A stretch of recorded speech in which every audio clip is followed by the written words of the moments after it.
Hello and welcome to the Texas City Marque Chamber's annual State of the Industry Luncheon. We are glad to see such a large group of distinguished people here. Our local industry, today you will get to hear their updates. We want to give a huge thanks to our luncheon sponsors, Amoco Federal Credit Union, A&A Machine and Fabrication, Ashland, the City of Texas City, Eastman, Marathon, TNMP, and Valero. Please give a round of applause to all of our sponsors. At the Chamber, we are in business for business, and we know that a large majority of local businesses revolve around the economic activity of our industrial plants. We are fortunate to have the top managers of 6 multi-million-dollar corporations here to talk to us today. Our first speaker today is Andy Venables, Site Manager of Texas City Operations with Eastman Chemical Company. Andy is responsible for operational performance, personnel, process safety, site security, regulatory compliance, maintenance, utilities, production, distribution, and community relations.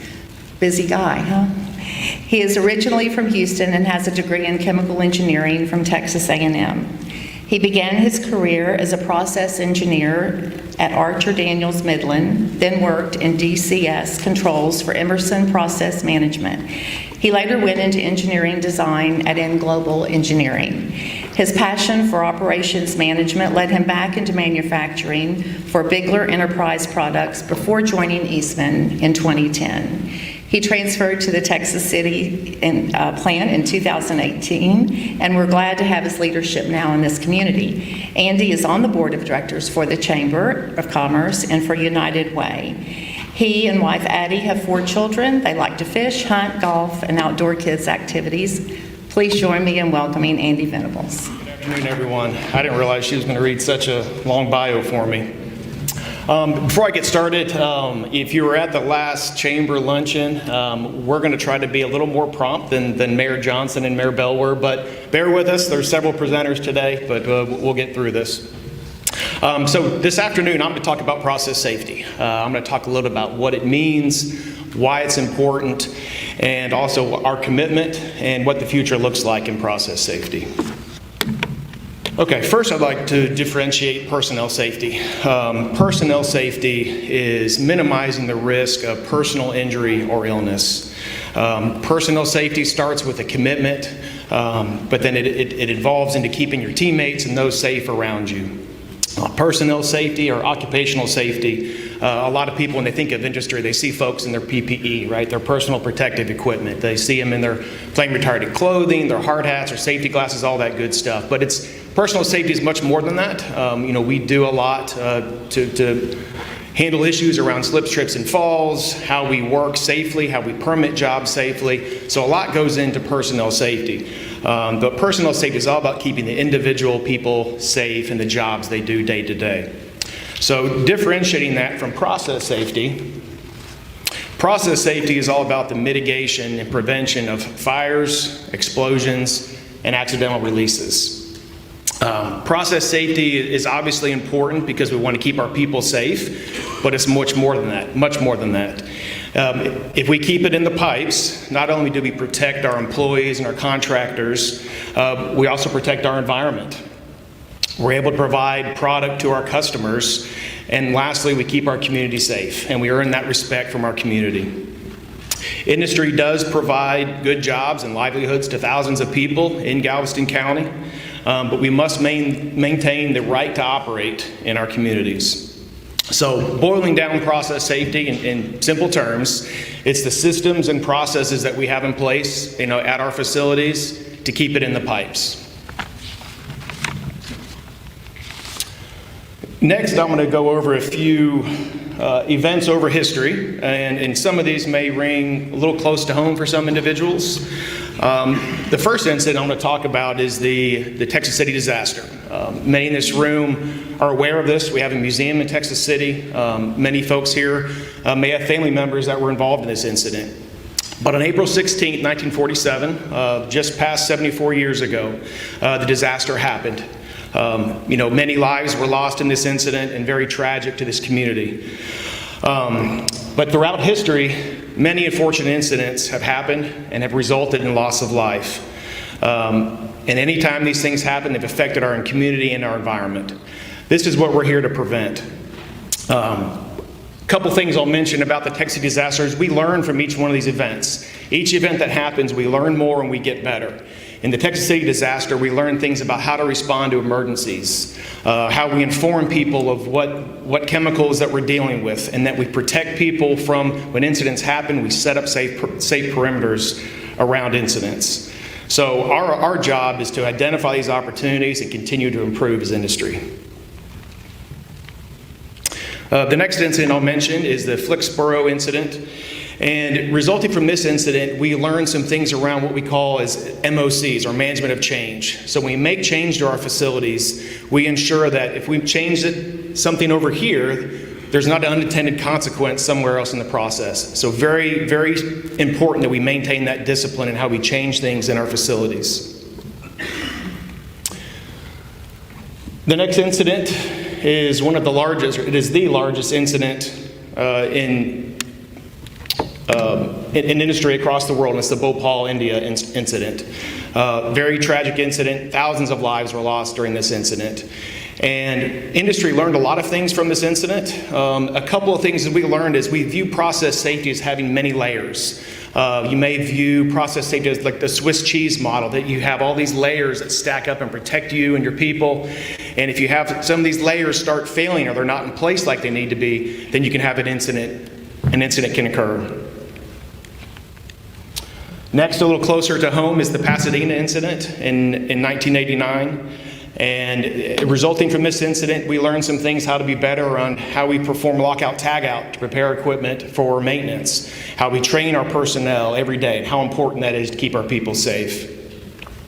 And the last incident I'll mention is the Texas City incident happened in 2005. This was also very local and probably fresh on many folks' minds here. From this incident, we learned more about facility siting, and that's about where we station people in our facilities. You'll see a lot of office buildings being built outside of chemical plants and refineries now, and it's to keep those people safe and out of harm's way. So throughout history, we've captured these learnings. We've created new standards, new regulations, and we've received help from many different organizations. So you see throughout this history timeline, there's new organizations that have been formed, and I'll comment on a few of those. The first one is the ACC, or the American Chemical Council, and they adopted what's called responsible care. And most of the industry is involved with the ACC and responsible care. And what that means is we're committed to reporting and showing continual improvement in areas of environmental, both personal and process safety, community outreach, and emergency response. So the ACC and responsible care is very important to industry. The next thing I'll mention, and it's kind of the trademark of process safety, is when OSHA adopted PSM, or Process Safety Management, in 1992. And what that program is the OSHA outlined 14 different elements, and that's the core elements of process safety. And those things range from some of the things I talked about earlier. It's management of change, it's training, it's how we handle hot work and confined space. But it sets the framework for what industry has to abide by, that we operate safe and keep our people safe. And the last thing I'll mention, in 2017, it's not on the slide, but most recently, the American Petroleum Institute has some new standards and guidances for what we call tier reporting of process safety events. And that's really so industry can learn from each other. We can standardize how we report things and continue to improve. All right, and last, I'd like to share some comments around advancements in process safety. First, around instrumentation. Instrumentation has come a long way. So when I refer to instrumentation, I'm talking about the actual devices that monitor and control our plant safely. There's been a lot of technology improvements in wireless technology to enable us to do this. There's been advances in what I call safety instrumented systems that have lots of redundancy and backups for letting us control our processes safe. Next, I'll comment on drones. Drones just aren't a fun tool you use on the weekends, but we've also started using them in industry. We've used them for inspecting tanks. We use them to inspect our flare tips. And I know the Texas City even has some flares we've used for emergency response situations, so we can keep people out of harm's way if we have a situation going on. So technologies continue to advance here as well. And the last one I'll comment on is NDT. That stands for non-destructive testing. Asset integrity is a very essential part of process safety, and there's new technologies coming out each year in how we continue to inspect our equipment, and we can do it online. That's a picture of what's called an RTR photograph of in-place, in-process snapshot of a piece of equipment or a pipe. And we can look at that and take thickness measurements online. We can see corrosion under insulation, and we can gather this information in real time to make sure we, again, keep it in the pipes. So you can see new technology is essential and help us provide insight for how we design our plants, how we operate them, how we maintain them, and how we invest for the future. And as industry, it's all of our jobs to make sure that our number one priority, it's process safety. It weighs on all of our minds, the impact to our employees, and again, the community. It is what consumes most of our time as industry workers and the most important thing. So we take it very serious, and I know the community, it's very important to the community as well. Next speaker is Corey Moss, Vice President and General Manager at Valero City Refinery. Corey previously served as Director of Maintenance at Valero's Port Arthur Refinery. He started with Valero in 2001. He has experience in planning and economics, mergers and acquisitions, and operations, technical and maintenance management. Before his tenure at Valero, he was with Citgo in Lake Charles, Louisiana. His entire professional career has been in the refining industry. Corey also served in the Army National Guard and is a veteran of Operation Desert Storm. He is a native of Abbeville, Louisiana, and graduated from Louisiana State with a degree in chemical engineering. He and his wife Jody have 3 children. He gives back to the community through his service on the board of the Boy Scouts, the United Way, and the Chamber of Commerce. He enjoys hunting and fishing. Please help me welcome Corey Moss. Well, first I want to begin by thanking the community. Thank you for giving us the chance to stand up here and talk a little bit about the business that we do. Our successes as industry are a reflection of the communities that we operate in. And, I became a resident of Texas City last January, and I've really enjoyed my time here so far. And I'm going to speak on environmental responsibility. So I can speak to it because I live right here, and I live on the coast, and I love the outdoors. So the industry, we have the responsibility to steward the environment around us, not just within our fence lines, but outside our fence lines as well. We do this in a number of ways. It's not just about the regulations, but we have to have a safe, stable, reliable operation. If our operations aren't stable, we don't keep things in the pipe like Andy talked about, then we're going to have environmental impacts. So it's not just about meeting the regulations that are out there, it's about having profitable operations from having reliable operations as well. Each of the plants, we utilize capital to innovation to meet the environmental regulations that we have.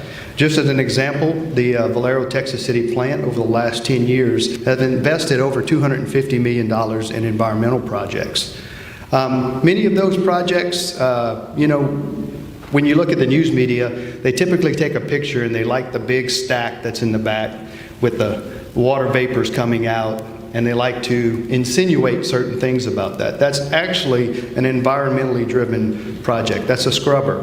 Removes particulates, remove other contaminants, right? And those are the type of investments that we made. Flare gas recovery units. On a day in and day out basis, the gases that used to go to the flares, we now recover and we burn them in our heaters.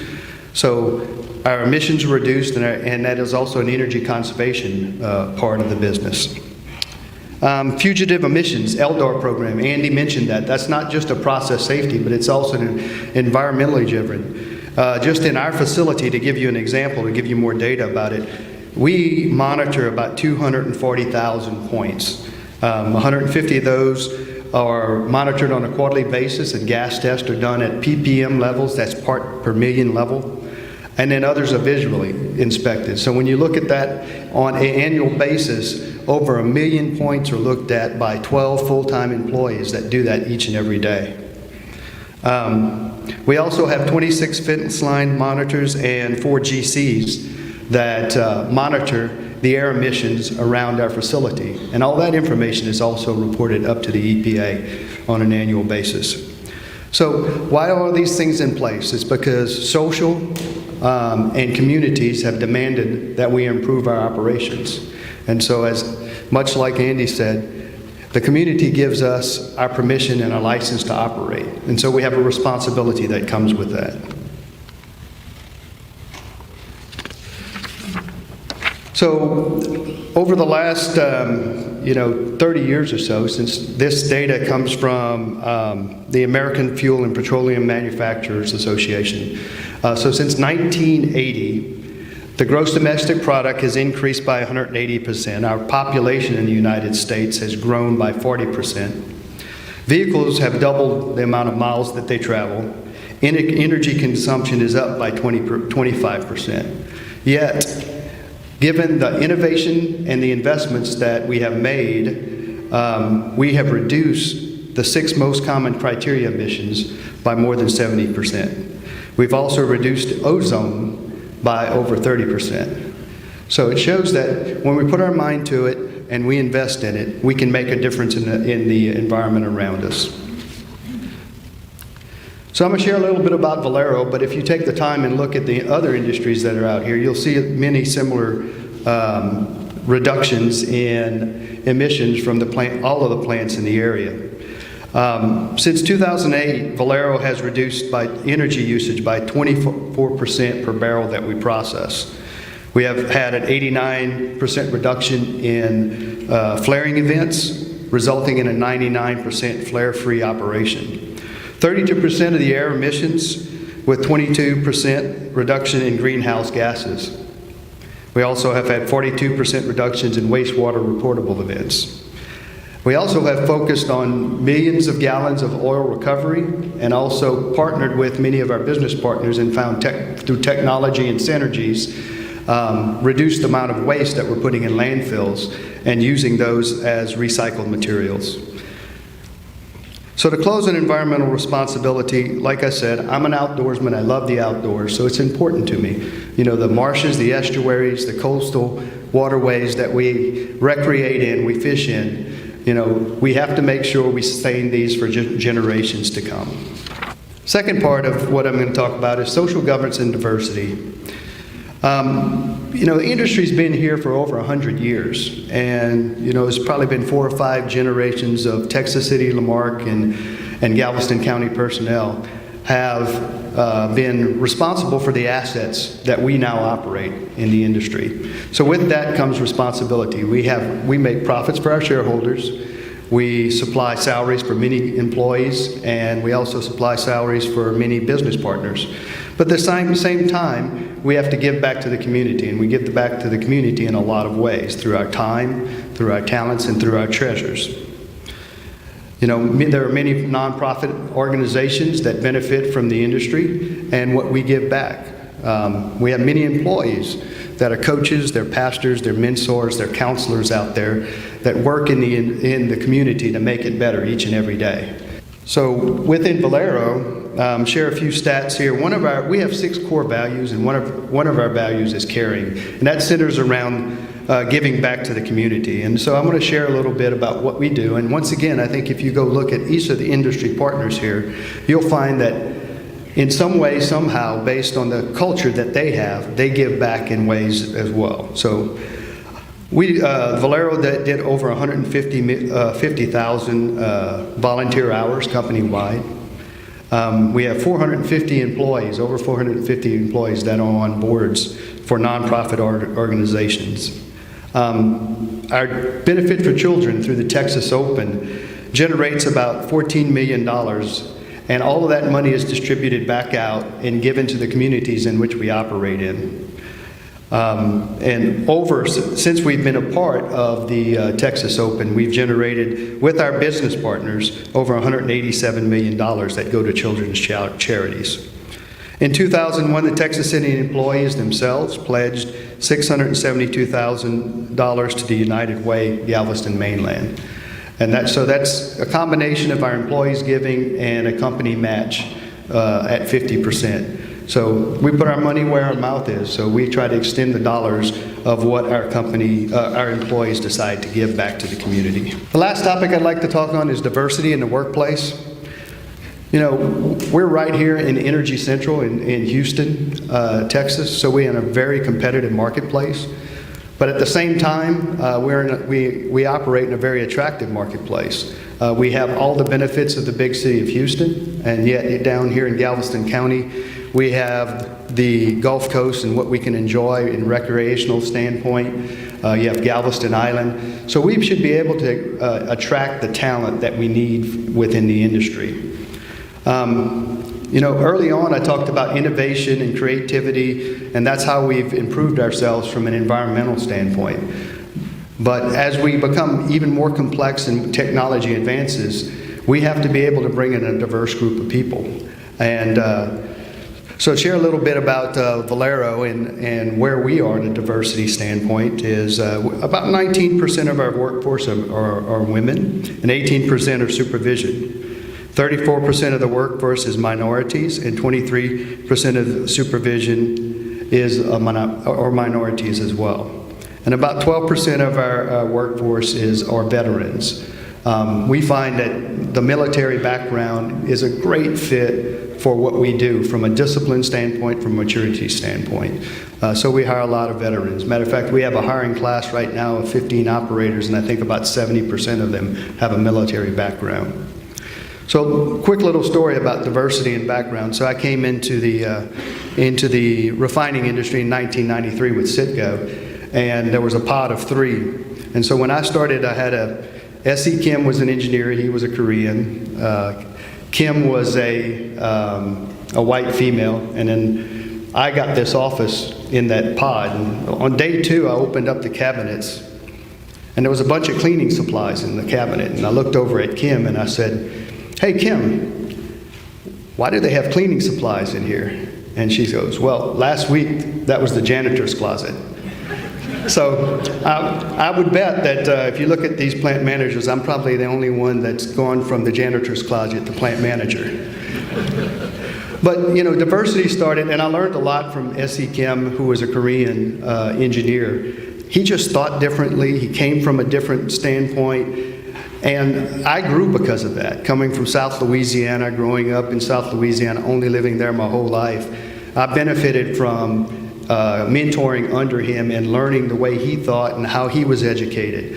So that's what diversity brings to the table. So I think that that's one of the important things that we have to recognize in the industry that has overwhelmingly been predominantly white males, right? So you can see the diversity in our workforce and the changing demographics over the 30 years that I've been in the industry. So in closing, as I started, I want to thank the community for the support you give to industry here. It is a very, we find ourselves that we're very supported by the community, by the officials here. I've only been here for 15 months, but I've enjoyed it thoroughly. And hopefully you've taken a little bit away from what we do as an industry on the environmental standpoint and how we're trying to grow the diversity of our workforce. Our next speaker is Brad Johnson, Senior Site Director for Dow Texas City Operations. Brad joined Dow in 1997 in Freeport, where he held a variety of roles in maintenance and projects. He earned his degree in mechanical engineering at Texas A&M. In 2006, he moved to California and became site maintenance leader and global maintenance and reliability leader for Dow AgroSciences. In 2008, he moved to Midland to take on production director responsibilities for the ion exchange plants for Dow Water business. In 2011, he moved back to Freeport as the Stratton Ridge Site Director for Salt Dome Operation. He transitioned to Texas City in 2016 as Senior Production Director for OXO and then added Site Director responsibilities in 2020. Brad is also Executive Sponsor for the Dow Texas City Asian Diversity Network and a member of the Global African Affinity Network. He and his wife Debbie have 2 children. They spend time at church, wakeboarding, camping, and other outdoor fun. Please join me in welcoming to the stage Brad Johnson. Thanks, Georgia. And no wisecracks about that guy doesn't look like he can wakeboard. Don't say that. Not very good, for sure. And just to do a quick process check, Paige, you said I had 5 or 50 minutes to talk about the pandemic, right? Is it 5? Because I don't know how you wrap up the last 14 months, right? When you talk about the pandemic in 5 minutes, but I'll give it my best shot. So it is a privilege to be here today to talk to you all about something that I know is near and dear to all of us. I mean, what we've been through and what we're still going through, right? The pandemic. And so, if you think about the last 14 months, and you were just to pause for a second, words like confusion, exhaustion. Anybody feel exhausted? Yeah. Maybe a bit of fear, right? Probably come to mind. But today, what I really hope to do is to give a little bit of optimism and really to encourage us all and to share a little bit of kind of how the industry partners, the industry leaders have been managing through this, and maybe give you a glimpse of what's to come and how we see 2021 playing out. So as Andy kind of started, with process safety, right? I mean, he started with process safety, and I think that's a fitting lead-in because I think everybody realizes the industry in which we work and we live around, right? It can be dangerous, right? I mean, there's a lot of hazards there. And so, when you think about the pandemic, right, our first priority when this started coming our way, all of it was always about the people. It's always been about the people. It's not about, hey, can we run through this? How many pounds can we make? It's all been about how do we protect our people? Priority number 1. And that stays to this day.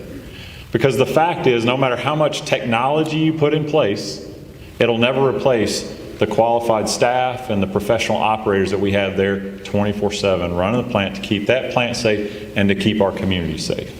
And so that was our number 1 mantra, all of us, is how do we keep our employees safe? And so we put a lot of layers of protection in place. I mean, if you think about PPE, people have masks on, right? We did a lot of temperature monitoring. We did a lot of, we changed the way we met. We sent some folks home to work virtually that weren't essential to plant operations. And some, have been at the plant since February of last year when this all started and that hasn't changed. So, I mean, there have been a tremendous number of layers of protection. And what I think is most impressive is, although we've all had cases and we've all had to manage them, right? As far as I'm aware, and talking to my industry leaders, there hasn't been a widespread outbreak from a community spread event happening inside the plant. That's an awesome thing. Because guess what? If you lose 50, 60, 70% of your staff and operators, that puts the plant at risk. And that just hasn't happened. So hats off to my partners, leaders leading the way, but also, probably more importantly, hats off to our operators, our staff, who have not only taken those layers of protection, and heard about it, but really applied it every day to prevent that community spread from occurring. So that has been truly, truly awesome. So how have we run, right? How have the plants run? How has the industry fared? Well, I wouldn't be accurate to say it hasn't had some bumps, right? I mean, we've all had our share of bumps. With supply chains being disrupted, materials may not have been delivered right on time. So there have been some hiccups. But I would say, by and large, the plants have run. The shipments have got out, right? We continue to manage our business, and we managed it extremely well. because I think we put a lot of layers of protection in place and we kept our teams safe and sound and secure. So, but what I think is even more exciting, and really what I wanted to highlight today is, in that space, and folks, we're on the ground floor with the plants, running the plants day in, day out. And I will tell you, the tone as we went through this pandemic was, hey, number one, how do we keep our people safe? And number two, how can we give back? How can we give back? How can we help? And so these are just a couple examples of goodwill locally that happened, but by all means not all the goodwill that our company and our industries put forth. But we had a company locally that worked with their corporate group and said, remember when there was a big push for ventilators, and I don't know if you guys heard about a lack of oxygen, facilities were running out of oxygen. We've got a local company that said, how we can produce more medical grade oxygen to help, and they did. We had another company locally here that said, we can retool a bit, and we can make hand sanitizer, or products that go into hand sanitizer. We've never done that before, and in 6 months they went from concept to production. And guess what? Not only did they produce, but that company was also able to give 200 gallons of hand sanitizer delivered to Texas City ISD. You remember where there was a time where nobody could find hand sanitizer? Raise your hand if you ever couldn't find. No, you don't have to do that. But yeah, we all did, right? Along with toilet paper, which I still don't understand, right? But we're stocked now, right? Which, praise God for that. There was also a lot of examples of additional community share. People, plants that were producing products that the community could use. And you can see, a lot of these pictures down here are just that, where plants would produce these products that were needed in the community. They were given out, and I'll tell you, these are just some of the community organizations that got some of those supplies. But what I think was even more exciting is nobody was hoarding anything. It was like, hey, here, we've got this. This is all we need. Give it to somebody else. Guys, that's what community is all about, right? When we're faced with something, we're gonna work through it together. And that has been really, I would say, truly energizing through this. So yes, there's a lot of negatives about the pandemic, but man, how energizing it is to see a community come together and say, you know what, we're one team. We're in this together. How can we help?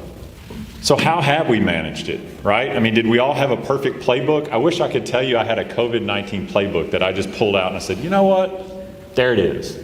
The fact is that's not what we had. But what we did have, and all of us have this in some form or fashion, looks a little differently, but there's been this corporate level guidance on how to manage global events, and pandemic being one of them. And those corporate level guidance, I mean, they do provide, these plans, and they provide supply and resourcing planning. But I'll tell you, that's not what got this done. That's not what got this done. It was a guide. But the fact is, how we manage this is really at a local level. And I will tell you, each one of these facilities has had some type of site emergency operations center. It got started up. And so what that means is when this hit, we're like, this is not business as usual, right? We can't just continue to come in every day and act like it's business as usual. This is an emergency. And so we've set up locally these site emergency operation centers that has been manned by a site emergency manager in some form or fashion. I mean, for us, we ran that 24/7, right? For many weeks, I would say even months, until we got to a point where we said, you know what?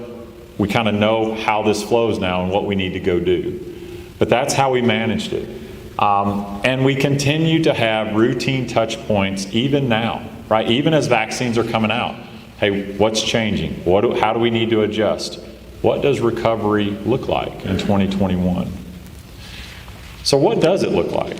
And this is really the last slide. When you think about, are we ever going to get back to normal? Does anybody ever have that thought? We all do, right? Well, industry partners are no different. What is it going to look? What do we think it looks like? Well, the fact is, I will also tell you that we are following as a whole the CDC guidelines, but with a twist. We operate some very specialized equipment.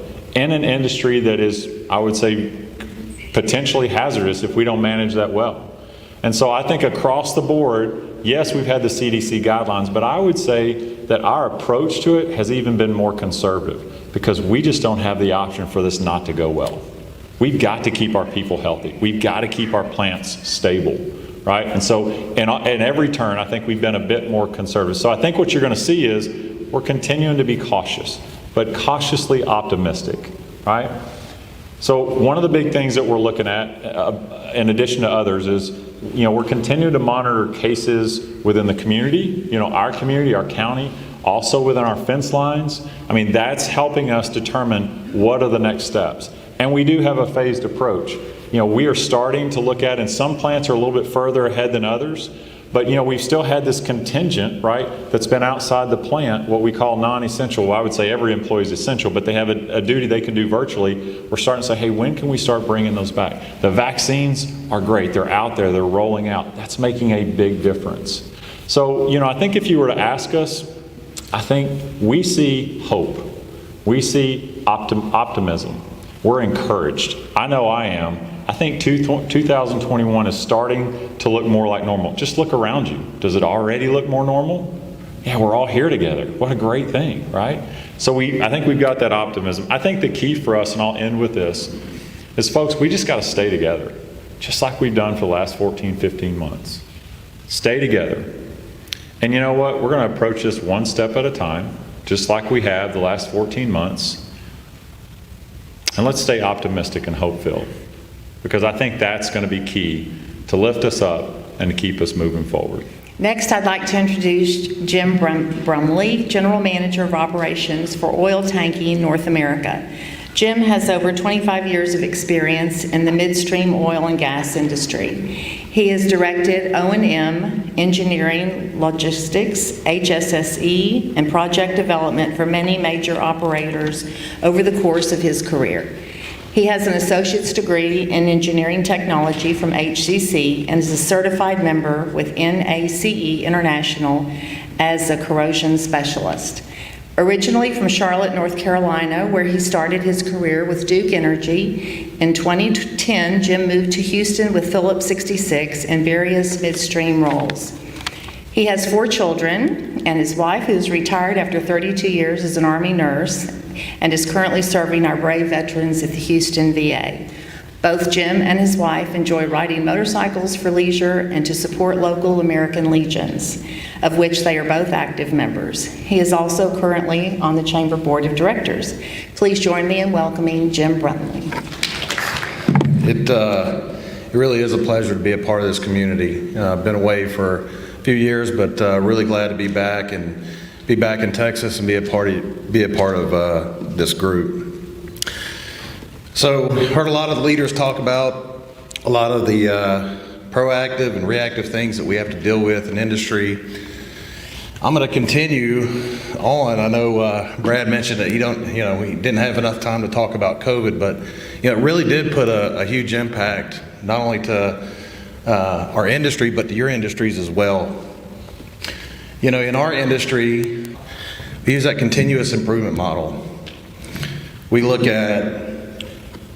We check for things, we act, we plan, we do. It's a part of our proactive approach to all items that were mentioned earlier. We look at PSM, we look at environmental impacts, we look at anything we can do to try to get ahead of any potential issues that we may have. And then that was until 2019. 2019, we got hit with COVID. Part of our business continuity planning is looking ahead for any kind of potential issues we may have, getting strike teams together. We had to look at our work schedules. We had to reevaluate our work schedules to keep people distanced. We had remote working. A lot of us changed the way we do our business every day. We were working from home. We had WebEx meetings. We had, everything was integrated at that point. We had new PPE requirements, which were sometimes tough to come by. We had site entry protocols that were changed. Folks couldn't just come up, show up to the door, knock on the door, come in. We had our strike team modifications. So our strike teams are teams that we put in place to come in and help keep our business running in times of need. A lot of that had to change. We had to go out and recruit a lot of our non-strike team members to get educated and get ready in case there was an outbreak. Thank goodness we didn't have that. Testing and tracing protocols. We had a team solely put in place just to look at our testing and tracing, looking where folks have been, who they come in contact with, et cetera. Some of our immediate challenges were finding PPE and hygiene. Brad mentioned that earlier.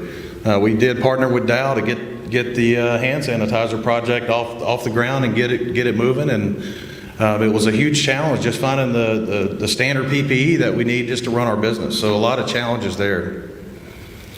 Maintaining business continuity with limited staff.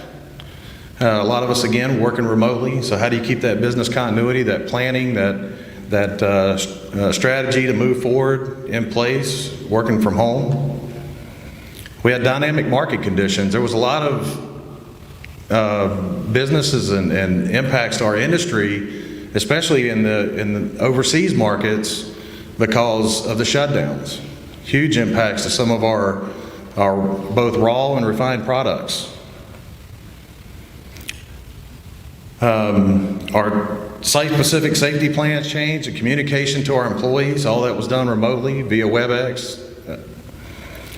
We had highly unpredictable symptoms. Back in 1920, we didn't really know what this thing was going to do. We didn't know if you had to be 6 foot away, 3 feet away, 2 masks, 1 mask. I mean, it was just, CDC was all over the place. So again, we were trying to be very conservative just so we could protect our employees. And then lastly is our market impacts. So we've seen an average of 3% decline, crude oil prices were at the lowest level recorded since they began trading futures. Plunging demand due to excess supplies. We had lower demand on automotive and construction products. People were slowing down, people wasn't going to work. Increased demand on packaging products though, food, sanitary products, medical applications, all that increased, which was helped balance a lot of the decline. And then lastly, on average, in the petrochem industry, we saw a 3% decline in enterprise value versus the first half of 2019. We reduced and by that, we had to reduce some of our operating and capital spending, and we had to refocus on medium to long-term strategies. So again, it did impact us. We are looking at things again, like Brad mentioned, 2021 is going to be, I think it's already shown, we see the light at the end of the tunnel. A lot of things are starting to kick back off again. I think we're all very optimistic that we're going to pull through this thing by the end of the year, and that we're going to get back on our feet and get things moving again here. I would like now to introduce our next speaker, Mike Meyer. Mike is the site manager of Ashland in Texas City. He has 22 years experience in specialty chemicals with roles in operations, engineering, and continuous improvement as a 6 Sigma black belt. Mike earned a degree in chemical engineering from the University of Cincinnati. He is currently serving on the executive board of our Texas City Lamarck Chamber of Commerce, and he is an active supporter of the Leadership Mainland program. Please welcome Mike Meyer. Thank you, everybody, for coming out today. It's really great to see everybody in such a decent turnout. I really appreciate it. I'm going to cover economic impact, which I've got a few slides that have some really cool statistics on what industry provides to the local area and economy, so it's pretty good information. In the industry in Texas City, we supply more than 5,500 jobs to the local industry. Engineering, healthcare, health and safety, accounting, HR, operations, machinists, electricians, a lot of really good skilled jobs. What's pretty neat about this is talking to the other site managers, 30 to 50% of the jobs that we provide are provided to people right here in Texas City. So we create a lot of jobs right here in the local area, depending on the site. So, and then, you know, of those, 80% of those jobs are within Galveston County. So a lot of those jobs are created right here, salaries generated right here, and money put right back into the local economy. So that's great. So these jobs also in turn create retail jobs, fabricating jobs, a lot of jobs that support turnarounds and other things for our industry.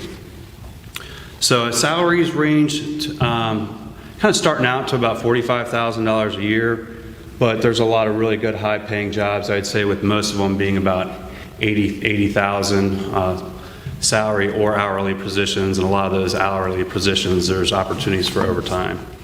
So pretty interesting, $1.3 billion in salaries on average paid out to local employees. And so you think about those kind of salaries and you know what that can do into the local economy. So also 41 billion in gross output, roughly a year. So just think about the output of the industry in this area, and it's pretty staggering to think about. 15% of the refining in Texas happens right here in Texas City. So that's also pretty cool. So a lot of industry jobs right here. Other thing to mention, I want to mention is we don't often think about is these are a lot of skilled jobs, a lot of know-how, a lot of education, a lot of training, a lot of experience that is required to run these chemical plants every day and produce the products that we do safely, right?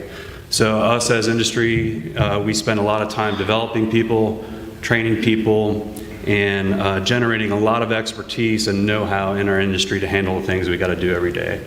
So as leaders, we're also working on the leadership, the next generation of leadership, and opportunities put back into people to develop people so that they're the next generations of leaders right here in the community. So a lot of the industry is developing the talent that we need to continue the leadership that we need to support our businesses. So with that, there's about $350 million in payroll taxes. I'm getting ahead of myself.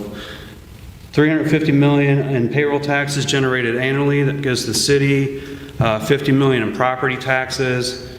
The city in turn, uses that to run different services. We also supply economic impact for growth.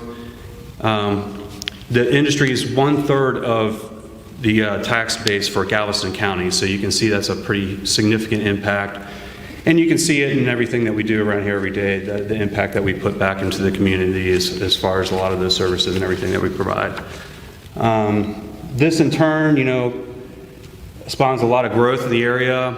You can see, especially in Texas City, there's a lot of housing developments going up around the area now. That's to support a lot of the jobs in the industry and the economic industry that we have here. Lots of road improvements. You can see COM's doing more there, and expansion and adding buildings and new programs and a lot of new exciting things there, and a lot of retail businesses popping up all over the place. Some I know I get to really enjoy and frequent on my lunch break. So you drive by these plants a lot of time, you kind of wonder, what do we do? I know sometimes when I drive by them, I try to figure out different things too, even being a site manager or one of them, but we produce all the things that you use every day. From medicine, gasoline, a lot of agricultural products, a lot of electronics products, or enable the production of a lot of electronics. So all the stuff that you use and consume every day. I know Brad talked earlier about the impacts of COVID. Our first priority, like he mentioned, was making things safe for our employees, and put a ton of things in place to make sure everything was safe for employees. Just second priority, probably right behind that, was ensuring continuity of supply for a lot of the critical products that you buy and need every day. And with COVID going on, there's definitely things that you consume every day that everybody needs, whether it's medicine, gasoline, or whatever. So critical infrastructure that I think us as industry leaders found it very important, secondary to employee safety to have continuity of supply and recognize it's really important to keep our plants running. When we talk about financial support for the community, a lot of the plants we do very significant programs to put money back into the community, various different charities. So the sites gave $1.5 million to United Way contributions in the last year, over $280,000 to education programs like COM and TCISD, over $100,000 for the Industrial Trade Center, which is a TCISD Industrial Trade Center, and then an additional $600,000 for various, different charities. So I'd like to say thank you to the community as well, and everything that you guys do for us, and the good working relationship we have. We recognize our place in the community and how important it is to provide safety is number one, and provide a lot of the great products that you guys consume every day. So thank you for your support. Our final speaker today is Ken Coy, CEO and Managing Director of Gulf Coast Ammonia, LLC. Ken brings more than 25 years' experience in the development of major U.S. and international energy, chemical, and infrastructure projects. He earned an MBA in finance from the University of Virginia and bachelor and master's degree in mechanical engineering from Georgia Institute of Technology. Working with Marque Capital and Agrifos, Ken played a leading role in advising Manabath and Company and Starwood Energy Group on their investment and entry into the Gulf Coast Ammonia project. He is a longtime resident of both Galveston and Harris counties with years of senior executive leadership experience in the development and management of global energy assets for companies including Enron International, Calpine, KBR, BP, Golar, LNG, and EDF. Pleasure to be here and for the first time in front of this chamber and introduce the Gulf Coast Ammonia project, which I know is your new neighbor here in Texas City, and I think I'm right, is the largest industrial development here in Texas City in decades. So it's truly a pleasure to be in front of this organization for the first time to talk about Gulf Coast Ammonia.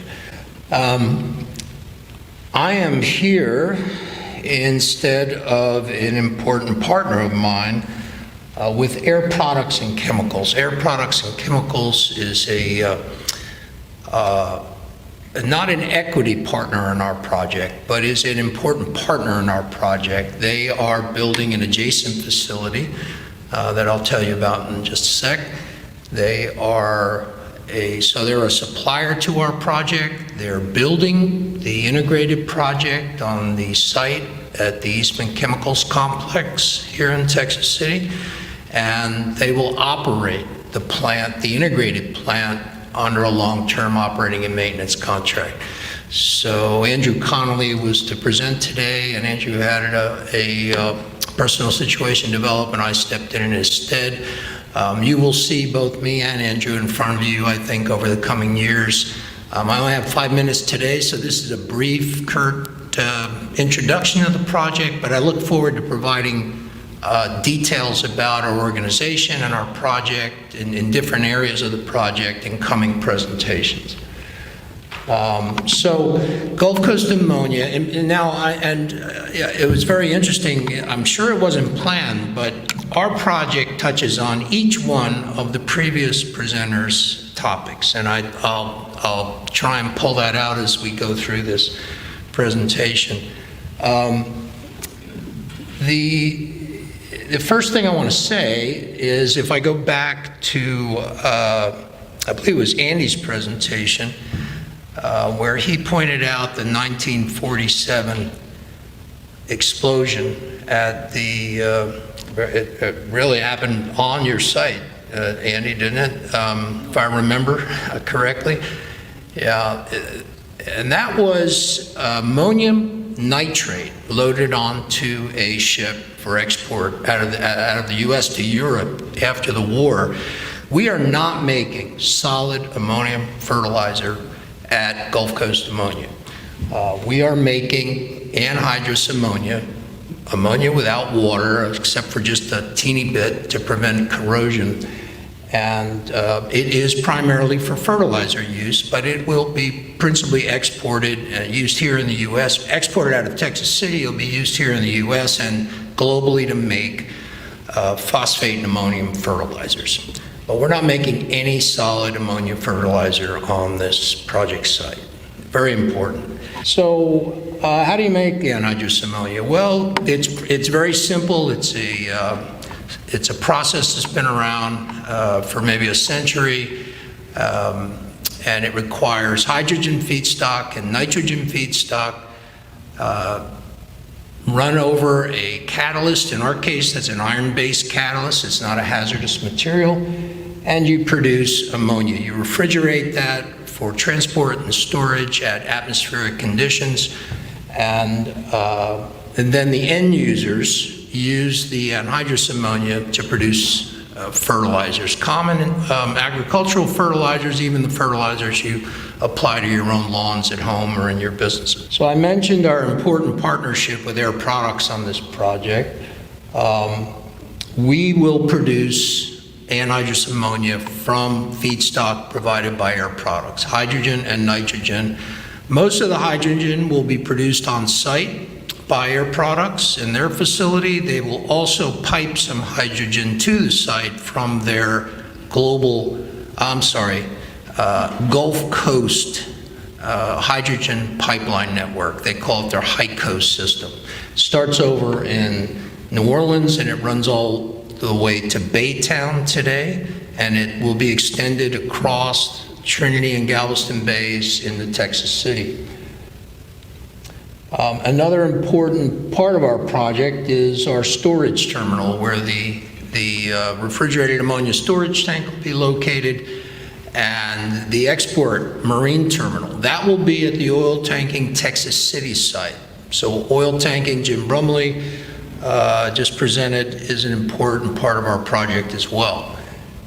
And finally, I mentioned our relationship with Eastman a little earlier. Our project is on the Eastman Chemical Complex site. Andy is our landlord and provides certain services to our project. Here's a overview of the site, particularly at the Eastman location. You can see where the Air Products hydrogen pipeline will land out of Galveston Bay, there north of, I think that's north of the dike, and we'll run along Bay Street to the site. You can see the area that'll be used leased from the city for construction laydown there just north of the dike, or essentially parallel to the dike. It's currently being prepared for use. You might have seen some construction activity out there. The site is within the Eastman Chemical site and has been under development, principally civils development, for the last year. And then finally, on that slide, you'll see the beginning of the ammonia product pipeline that will leave the Eastman Chemical site, where the Air Products and Gulf Coast Ammonia production facility is located, and will run in an easement on the Texas City Terminal and Railroad Company's land, and a little bit of Valero's property right at the end before it enters the oil tanking site.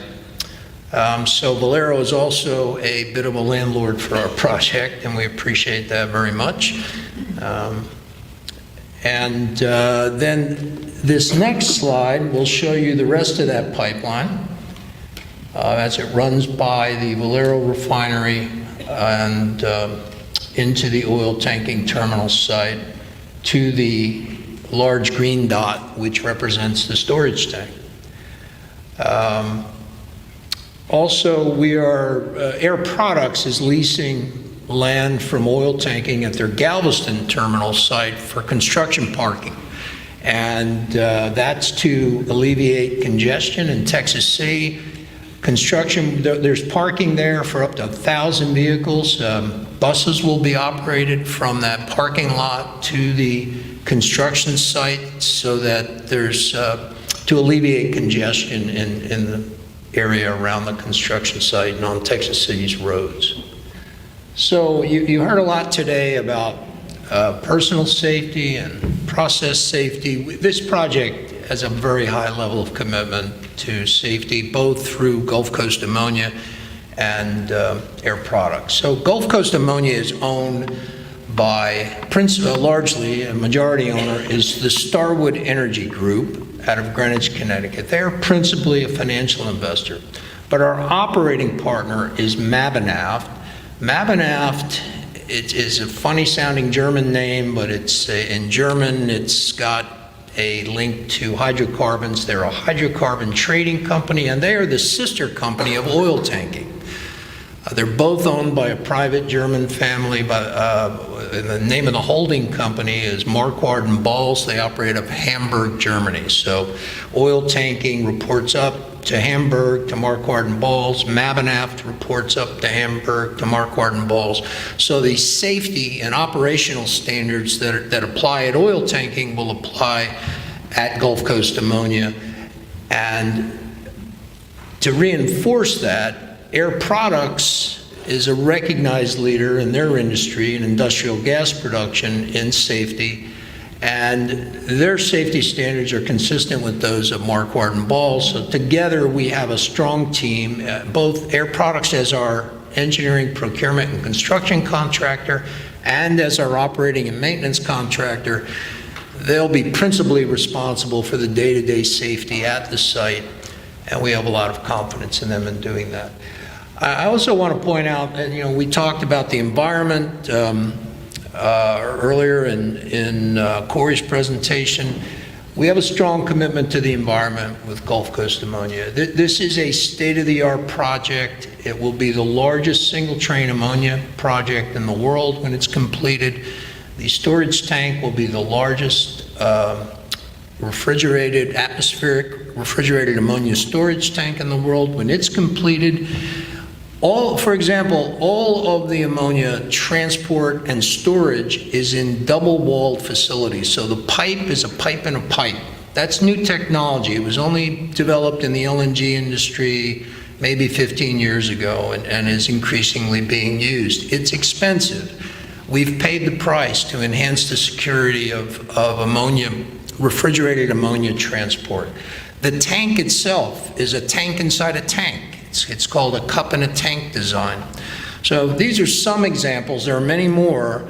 I also want to point out, and I should say, that we've specifically designed this project to deal with the weather challenges we have here in Texas City. Hurricanes, winds, rains, flooding.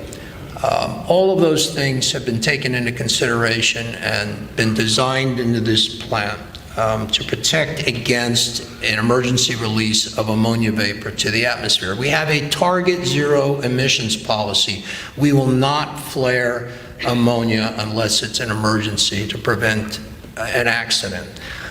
So in the normal course of operations of this project, we will not be releasing ammonia to the atmosphere at all. It's not necessary. We're designed to prevent that. We've spent a lot of money in the design of this plant to ensure against it. And these are some of the details we hope to have an opportunity to present to you in the future when we come back and have a bit more time. Once again, economic impact, Mike Myers spoke to that. We'll be creating over 40 jobs, permanent jobs, all well-paying jobs, principally through Air Products. They will be our operating and maintenance contractor, so they'll be doing that hiring. Oiltanking will also be adding staff. They'll be operating the marine terminal on their site and loading marine gas carriers and barges for us. Those will be permanent jobs. There will be well in excess of 1,000 construction jobs at peak construction in the summer of 2022. The construction period, we've been under construction, but it's hard to notice because it's all been below ground or at grade. You won't really start seeing anything coming up out of the ground at the Eastman site until the summer of 2022. But like ants, we're working under the ground, getting ready to build on top of it. So construction started, and there's 2 years remaining. We'll go commercial in January of 2023. The project represents an investment of over $600 million, Gulf Coast Ammonia alone. Air Products investment is of a similar nature. So it's a considerable investment to the property tax base here in Galveston County and in Texas City. We, both Gulf Coast Ammonia and Air Products, are committed to an active engagement with the community. This is an example of it. We look forward to engaging further with the Chamber, as well as the other charitable organizations in Galveston County and Texas City. Air Products has already got a very established outreach program as a large company. We're a small company, but we intend to follow suit and parallel that activity. And in terms of supporting industry, Mike spoke of economic impact, and Ashland's specialty chemical business here in Galveston County will be providing some of our ammonia to specialty chemical producers right here in Galveston County. We're in advanced negotiations with Ascend Performance Materials in Chocolate Bayou to provide them with ammonia as feedstock for their specialty chemicals. So we support local industry with our product, as well as exporting a lot of our products. Okay, ladies and gentlemen, we are almost ready to wind this up. We have Susan Bailey and Judy Slocum from the Independence Village. If you want to draw a name for the winner. Thank you for the little pop-up thing back there, a little table for Independence Village, and to the College of the Mainland for theirs. As she's coming up here, I'd like to ask you to please save the date. The Chamber's annual Hurricane Forecast and Emergency Preparedness Business Luncheon will be on June the 9th at the Doyle Convention Center. The Industrial Trade Show is coming up on July 20th, so for more information, call or visit the Chamber website. Thank you, ladies and gentlemen. We are adjourned.